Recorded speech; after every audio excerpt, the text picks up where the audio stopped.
Bonjour, Eric Gibaud, et aujourd'hui... Ah, pardon. Allô, oui Ingrid, qu'est-ce qui se passe? Oui, j'ai vu un Sony Alpha 7 R6. Oui, et un objectif, hein, le 100-400 f4.5 G Master OSS, c'est stabilisation optique. Oui, oui, oui. Et qu'est-ce que tu voulais? Tu veux l'acheter? Non, tu veux que je t'explique les caractéristiques? Bon, le plus simple, c'est que je fasse une vidéo, comme ça, ben, j'en profite pour ma chaîne, tout le monde peut voir, et puis ben, tu regardes, hein, c'est tout, hein, c'est aussi simple que ça. Ouais, allez, à plus tard, ciao. Bon, on change ce qui était prévu. Je vais te parler de ce nouveau Sony Alpha 7 R6 et de l'objectif, donc ben, mon opinion sur les caractéristiques. Allez, c'est parti. Bon, on va jeter un coup d'œil. Alors moi, je vais regarder les caractéristiques comme je le fais pour moi, quand j'achète quelque chose sans avoir eu un appareil ou un objectif en main. Les gens pensent que c'est impossible, mais malheureusement, quand on passe devant les autres au niveau des achats, bien souvent, pour pouvoir être les premiers à les avoir en main, c'est comme ça qu'on choisit en fait. Hein. Donc pour moi, quand on a l'habitude, on n'a pas de problème à lire des specs, comme on dit, ou des caractéristiques, et juger un petit peu si c'est pour moi ou pas. Donc je vais faire ça un petit peu comme si c'était pour moi, et je vais donner mon opinion aussi bien sur le boîtier que sur l'objectif. Évidemment, c'est un avant-opinion, hein, voilà.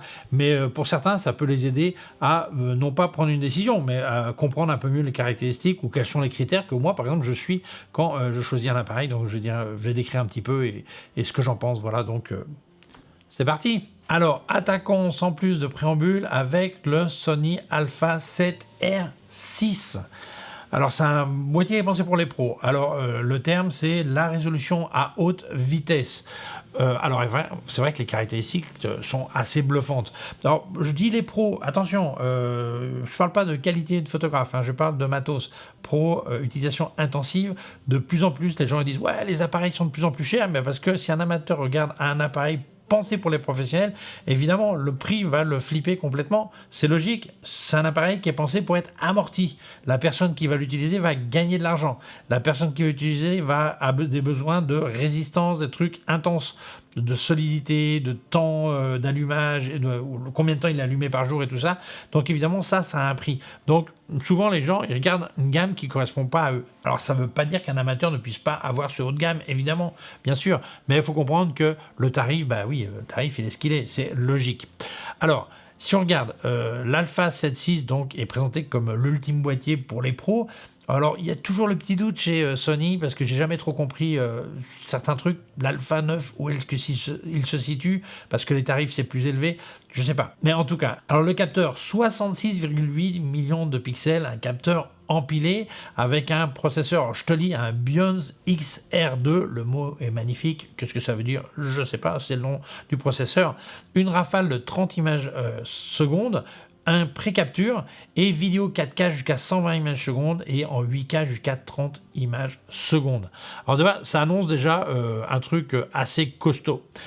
Donc, quand on parle de 66,8 millions de pixels sur un full frame, on parle d'une résolution, définition qui est similaire aux 102 millions de pixels qu'on trouve sur un moyen format. Je parle, c'est moins de résolution, mais si on regarde la taille des pixels et tout ça, c'est vraiment énorme. Alors, le capteur, c'est un Exmor RS rétroéclairé et il nous annonce 16 stops de rang dynamique.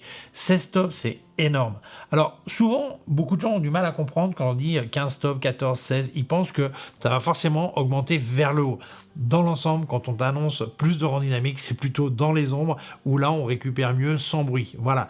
C'est rare qu'un capteur gratte un petit peu plus dans les hautes lumières, mais il faudra voir. Mais déjà, sur le papier, c'est un truc qui me semble vraiment pas mal. Alors, la vitesse, on parle de photos jusqu'à 30 images secondes sans blackout, c'est-à-dire sans que la prise de vue ait une rupture. C'est-à-dire quand il y a un blackout, tu fais une photo et pendant un moment tu vois rien. Donc imagine tu es en rafale, tu vois pas, c'est la folie. Tandis que là c'est sans blackout, sans rupture de prise de vue. Donc ça c'est vraiment super. Avec une mise au point super avancée, avec de l'IA, t'en veux, t'en v'là. Donc très bien. Mais avant, je vais dire merci à mon sponsor Arvia, écoledephotographie.com, qui permet de te former à la photographie. Mais je te raconte tout ça en fin de vidéo. 2 points importants si tu n'y avais pas jusqu'à la fin. Le premier, eh bien, si tu voulais te former en utilisant ton CPF et tu veux te former à la retraite, n'oublie surtout pas de t'inscrire avant ton départ à la retraite, parce qu'une fois à la retraite, on ne peut plus passer par le CPF. Il y a d'autres moyens, mais plus le CPF. Et encore plus important, pourquoi attendre la retraite pour te former? Tu peux déjà profiter de ton CPF et du moment que le pécule couvre le prix d'une formation, tu as juste à rajouter un petit peu plus de 100 € pour en profiter. Et d'ailleurs, les demandeurs d'emploi n'ont pas à payer cette somme, donc ça serait vraiment dommage de ne pas le faire et te former. Mais en attendant, je te laisse leur téléphone qui est gratuit quand t'appelles, c'est sympa de dire c'est de ma part, le email, le site web, aussi un lien vers leur forum photo qui est en français qui est gratuit. Je t'invite à t'y inscrire et participer. Allez, continuons. Souvent, on pense chez Sony à la série R comme une série plutôt photo et la série sans lettres plutôt vidéo ou hybride et la série avec un S plutôt vidéo. Là, on voit qu'ils tapent très fort côté vidéo aussi parce qu'on parle de 8K en 30 images secondes et 4K jusqu'à 120 images secondes plus un module son de 32 bits flottant. Donc là, c'est vraiment un appareil que certains vont utiliser que pour de la vidéo. Il y en a d'autres qui l'utilisent que pour de la photo, donc qui feront les deux. Donc c'est vraiment un outil qui est vraiment costaud, quoi. On parle du top du top. Alors là, l'intelligence artificielle est vraiment présente, aussi bien au niveau de la balance des blancs, au niveau de la restitution des couleurs, au niveau de l'autofocus, c'est vraiment avancé. Si on parle de l'autofocus, il y a des trucs de détection, t'en veux, t'en v'là, mais ce qui m'a plu sur les caractéristiques, c'est aussi bien photo que vidéo. Parce que quelquefois, on voit la détection qui est prévue, les animaux, les machins, tout ça, eh bien, c'est plus photo ou plus vidéo. Quelquefois, tu n'as pas sur les deux. Tandis que là, c'est en parallèle. Je trouvais, dans les spécifiques, les caractéristiques, c'est vraiment pour les deux. Donc, ça me semble vraiment très bien. Le viseur, 9,4 millions de pixels, il marche aussi bien 60 que 120 Hz, donc je pense qu'il va avoir un certain confort de visée. Faudra voir à l'œil nu, si je peux dire, voilà. Et une ergonomie qui est améliorée et une autonomie qui est allongée. Donc, bonne nouvelle. Évidemment, qui pense professionnel pense connectivité.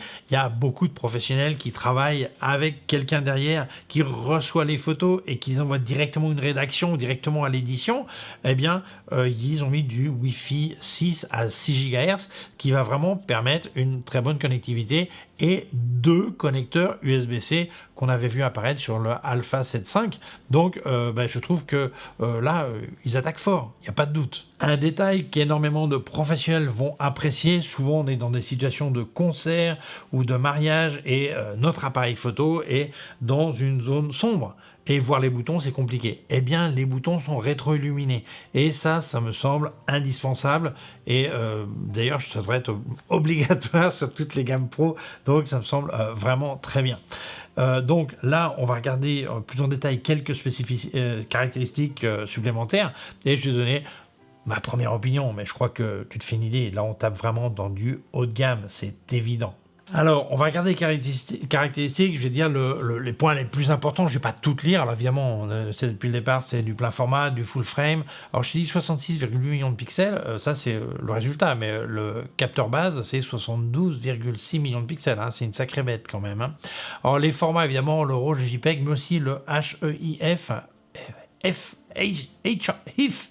Bon, il y a plein de gens qui disent différemment, voilà, qui va aussi avoir du 4.2.2, donc plus de flexibilité, meilleure qualité qu'un JPEG et de loin pour ceux qui veulent utiliser ce format. Alors, si jamais tu voulais me filer un coup de main, n'oublie pas que j'ai des liens affiliés en description, c'est très gentil de les utiliser. Et si jamais tu achetais chez Digiphoto, ça serait vraiment sympa, comme à l'écran, là où ça marque code créateur, si tu marques Gibo, ça me file un coup de main. Si tu as un code promo, il y a une case à côté qui est complètement compatible, qui dit code promo. D'ailleurs, je les partage régulièrement sur mes réseaux sociaux pour que tu puisses en profiter. Parlant de code promo, n'oublie pas, avec Eric 10, tu as 10% de remise sur Luminar Neo, en plus des offres qu'ils ont, donc mets quand même le code. Et avec Eric 20, tu as 20% de remise sur Kenfaith, où tu trouveras tous les accessoires de KF Concept et d'autres marques. Alors profites-en, sa tête, ça m'aide, tout le monde est content. Mille merci. Continuons. Alors en vidéo, j'ai dit simplement 8K et 4K, mais évidemment, c'est en possibilité en 10 bits 4.2.2, donc les spécialistes en vidéo apprécieront cette possibilité. Alors, il n'y a pas longtemps, dans une vidéo, j'ai dit qu'il était important, quand tu avais une double carte, d'avoir les cartes semblables, mais quelquefois, c'est pas possible parce que simplement, les rainures sont différentes. Et bien là, super, parce qu'il y a 2 rainures. Sur la première, on doit mettre une carte CF Express 2 type A. Sur la deuxième, on a le choix. On peut mettre aussi une CF Express type A ou une UHS 1 ou 2 comme on veut.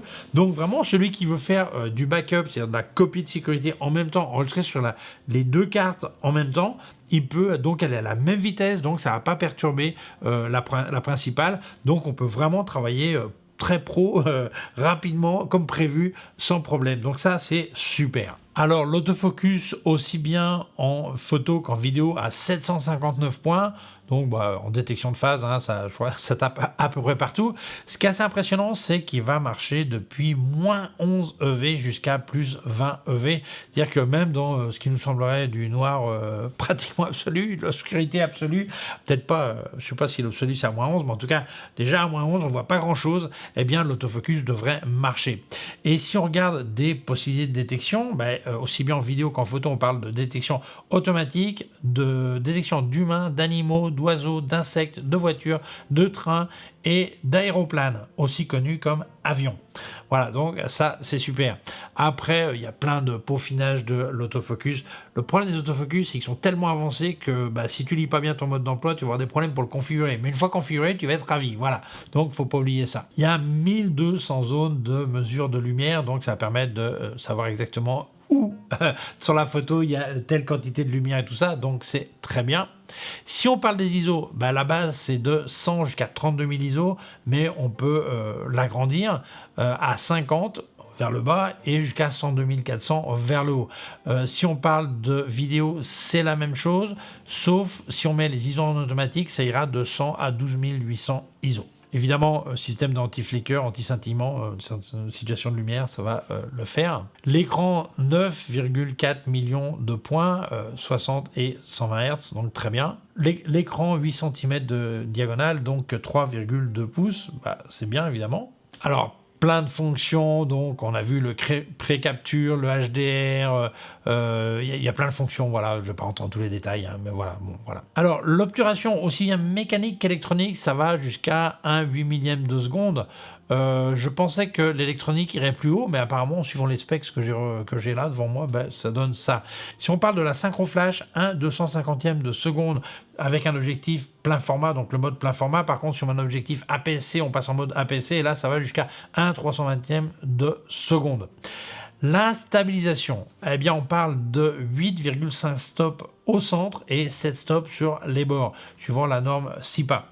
C'est important de le dire parce que souvent, beaucoup de gens parlent de la stabilisation au centre, mais ils oublient que le bord, c'est toujours plus compliqué à stabiliser, mais ça reste un très très bon résultat. Alors le buffer est assez costaud parce qu'il permet de faire 150 photos en RAW, en rafale, donc ça me semble très bien. Alors les interfaces, évidemment, HDMI pleine taille, j'ai dit les deux USB-C, tout ce qui est connexion, tout ce qui doit être là est présent, donc je ne vais pas rentrer dans tous les détails. Hein. Alors la batterie, c'est une nouvelle batterie, c'est une NPSA 100 et il nous annonce 600 photos avec viseur et 700 photos en utilisant l'écran. Ça, c'est la norme SIPA. Normalement, en utilisation, c'est plus que ça, mais bon, il faut bien suivre une norme. Voilà. Et en vidéo, ça va dépendre de la configuration, de l'objectif qui est monté, tout ça.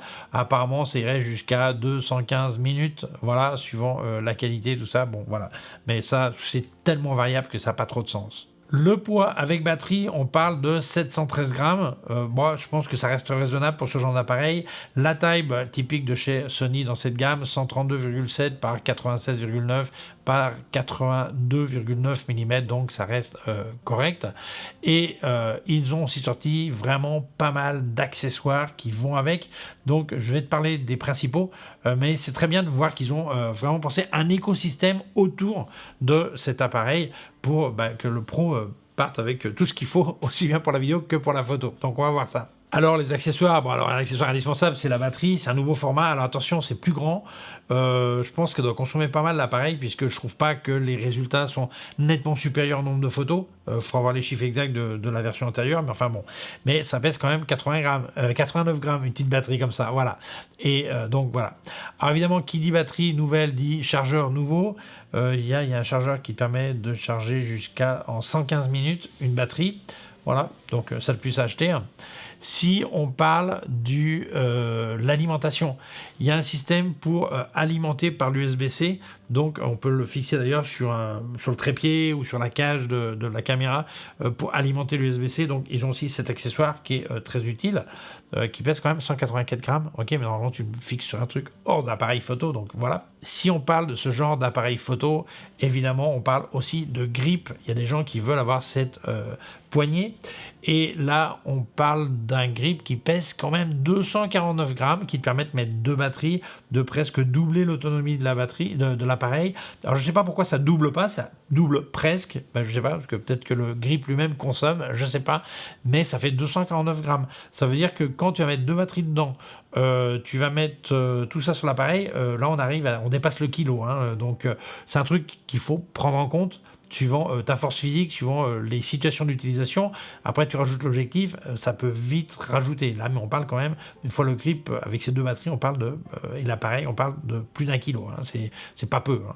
Alors comme je disais, ils ont sorti le module de son, le XLR A4, donc c'est pour son vraiment pro, 4 canaux et tout ça. Oui, il y a des gens qui ont vraiment besoin de ça. Surtout, c'est parce que c'est du 32 bits flottant, c'est-à-dire que tu vas pouvoir récupérer les pics de son ou les sons trop bas sans vraiment avoir de problème. Alors, un petit peu plus sur le module son, c'est vraiment une flexibilité incroyable avec 32 bits flottant. 96 kHz, donc c'est vraiment du niveau professionnel. Une précision, pour donner une idée, c'est un petit peu comme tu peux aller depuis le murmure jusqu'au cri. Et tu n'as pas ajusté les niveaux, tu pourras le faire en post-production. Donc c'est une flexibilité d'utilisation vraiment incroyable. 4 entrées XLR, donc ça permet vraiment d'avoir capturé 4 canaux, c'est vraiment nickel. C'est ce câble optionnel qui va te permettre de déporter le module hors de l'appareil, c'est très bien parce que souvent en vidéo, en production, il y a plus d'une personne autour de la caméra. Il y en a un qui fait la prise de vue, le cadrage, l'autre quelquefois il s'occupe de la mise au point quand c'est en manuel, et un autre s'occupe du son. Donc le fait de pouvoir déporter ce module grâce à ce câble d'extension, ça me semble vraiment super pour gérer le monde autour de l'appareil. Donc voilà, je pense que c'est un module qui va vraiment intéresser les professionnels du son en vidéo. Donc on voit vraiment qu'ils ont pensé à un écosystème autour de cet appareil. Évidemment, il faudra penser, les accessoiristes feront sûrement des cages et tout ça pour ça. Bon, jetons un œil à cet objectif. Le 100-400 mm, ça a l'air assez impressionnant. J'avais déjà testé avec Ingrid le 200-600 qui était de la gamme G, non pas G Master. Là, on parle d'un truc encore plus lumineux. Une focale plus courte, hein, enfin 200-600, mais là, on parle de 100-400, 4.5 avec optique et stabilisation optique. L'idée, c'est la phrase de Sony, c'est explorer chaque détail du monde. J'imagine tout de suite. Donc on parle d'un truc vraiment costaud. On parle d'un objectif pensé pour les pros, pour la photo de sport, pour la photo animalière et tout ça. Un autofocus ultra rapide, ce qui est indispensable en photo animalière. C'est assez lumineux, 4.5 sur cette focale, c'est pas mal. On peut monter un multiplicateur, donc on peut aller jusqu'à 800 mm. Évidemment, dans ce cas-là, normalement, on perd probablement un diaphragme de luminosité, mais enfin bon, voilà. Et si on regarde les éléments, les lentilles et tout ça, c'est de la folie. Le nombre et la qualité. Et les traitements surtout faits à ces lentilles. Donc il y a 4 moteurs linéaires pour la mise au point, pour que ce soit silencieux et précis. Et on voit que cet objectif n'est pas pensé que pour la photo, mais aussi la vidéo. Parce que faut pas oublier qu'en photographie, si tu as une certaine vitesse, la stabilisation, c'est pas forcément un problème, même sur une focale longue. Mais en vidéo, où l'obturation est assez lente, là, c'est très important. Donc là, cet ajout de stabilisation dans l'objectif qu'on va mettre avec le boîtier stabilisé, ça va vraiment faire un gain de qualité sans aucun doute. Alors, si on regarde les caractéristiques spécifiques, on parle de monture, évidemment, Sony E. On parle de 4.5 jusqu'à f32, 11 lamelles dans le diaphragme pour faire un bokeh, comme on dit, ou un flou le plus doux possible. Alors ça, il faudra voir l'usage, hein, je ne peux pas te dire, hein, là je ne peux pas juger, je dis simplement les caractéristiques. Le système de zoom l'objectif ne s'allonge pas, c'est-à-dire que le zoom est interne, ce qui est très bien pour protéger de l'entrée d'humidité ou de poussière, donc c'est souvent recherché, c'est souvent un signe d'ailleurs de gamme supérieure, le fait que ça ne s'allonge pas. Le 200-600 par exemple, oui, lui il s'allonge, celui-là non, c'est en interne, donc c'est un gros avantage. L'inconvénient, c'est que ça fait un zoom, un objectif qui est plus long. C'est-à-dire que là, on parle quand même de 119,8 mm de diamètre par 328 de long. Donc 32 cm, presque 33 cm de long. Ce n'est pas peu. Si on parle du filtre, par contre, 95 mm. Je m'attendais à un filtre encore plus large. Donc, bon, ça va. Par contre, le poids, 1840 grammes. Bon, évidemment, il n'y a pas le choix. Quand on voit qu'il y a 28 éléments sur 20 groupes, 28 pièces de verre, c'est énorme. Donc, évidemment, ça a du poids. 1840 grammes, si tu le combines avec le boîtier, faut que tu sois physiquement prêt à l'utiliser. Souvent, il va falloir prendre un monopied, un truc comme ça. Mais la stabilisation, c'est là que tu te rends compte que tu fais de la photo à main levée. C'est clé d'avoir cette stabilisation. Donc là, je pense qu'il faudra voir en détail les résultats. Je ne peux pas juger là sans avoir essayé. Enfin, chez Sony, normalement, ces gammes G-Master, bon... il y en a qui préfèrent un autre truc et tout, mais on va pas mentir, hein, c'est quand même normalement de la super qualité, donc je vois pas pourquoi ça serait une exception. Mon opinion, premier jet, je regarde là, sincèrement, c'est assez bluffant. Est-ce que j'ai besoin de cet appareil photo? Moi, sincèrement, non. Est-ce que tu en as besoin toi? Probablement pas. Est-ce qu'un professionnel en a besoin? C'est bon ce qu'il fait. Certains qui font de la vidéo vont dire « Ah, ce 8K, ce 4K 120, tout ça, ça m'intéresse. » D'autres, en photographie, les 66 millions de pixels sur du full frame, ça peut les intéresser. Je pense que sur le papier, c'est vraiment un appareil qui est assez bluffant. Est-ce que celui qui a un A7 R5 va avoir une différence suffisante pour passer sur la version 6? Je sais pas. Je pense qu'il y a quand même une différence importante. Hein. Donc, je pense que certains vont faire le saut, surtout ceux qui ont vraiment une utilisation intensive de l'appareil. Ça veut dire que le R5, le A7 R5 a déjà sûrement pas mal d'heures de vol, donc s'ils veulent en changer, ils passeront sûrement à ça. Maintenant, si c'est quelqu'un qui a un A7 R5 qu'il est utilisé en forme amateur mais pas intensive, peut-être qu'il y a encore un paquet d'heures de vol à faire avant de passer à ce modèle. Mais je pense que sur le papier, ça a l'air quand même d'un truc qui fonce, quand même. Ça a l'air du costaud quand même, je trouve. Après, le prix, c'est chacun voit ça midi à sa porte. Hein. Mais je pense que là, Sony a quand même est dans le game, hein, si on peut dire, avec aussi bien vidéo que photo. Il y a aucun doute, quoi. Il y a pas photo. Ah si, il y a photo par Sony, voilà. Et je pense que sur le papier, c'est vraiment c'est un superbe appareil, il n'y a pas de discussion, ça c'est clair. Après, il y a des choses que je ne peux pas savoir, c'est par exemple s'il chauffe quand on fait de la vidéo pendant longtemps, ça je ne peux pas le savoir sans l'essayer. Au niveau de l'image, la qualité de l'image, je peux l'imaginer. Bon, l'avantage quand on tape sur ces gammes, c'est rare qu'il y ait de mauvaises surprises. Sur la qualité de l'image. Voilà. Alors, il peut y avoir des surprises sur, par exemple, que ça chauffe en vidéo, choses comme ça. Voilà. Alors, perso, c'est sûrement un appareil, moi, qui me plairait d'avoir si j'étais déjà avec beaucoup de Sony ou choses comme ça. D'ailleurs, pas Sony, c'est pas un truc, je vais pas tout changer mon matos. Alors, j'ai quand même un Alpha 7 II, quoi. Mais bon, au niveau sur le papier, je trouve que c'est un appareil qui a l'air super intéressant. Et ça, c'est un truc qui est important, parce qu'il y a des gens qui disent, ouais, tu vois pourquoi c'est important d'avoir essayé l'appareil, parce que ça se trouve, il chauffe, et puis ça va pas marcher. Ah, mais tranquille, ça, c'est l'avantage d'être dans les années 2020 et quelques, 26 déjà, c'est que quand tu achètes en ligne, tu as 14 jours pour annuler ta commande après réception et encore 14 jours pour le renvoyer. Et ça te permet de faire tous les essais que tu veux. Donc, c'est pour ça que moi, souvent, j'ai pas peur d'acheter un appareil, même si j'ai pas eu le truc en main et me faire une opinion. Donc voilà, si c'est un truc qui t'intéresse et tu vas être parmi les premiers à l'avoir, mais vas-y, il n'y a pas de problème, ne t'inquiète pas pour ça. Voilà. Donc, ça c'est important.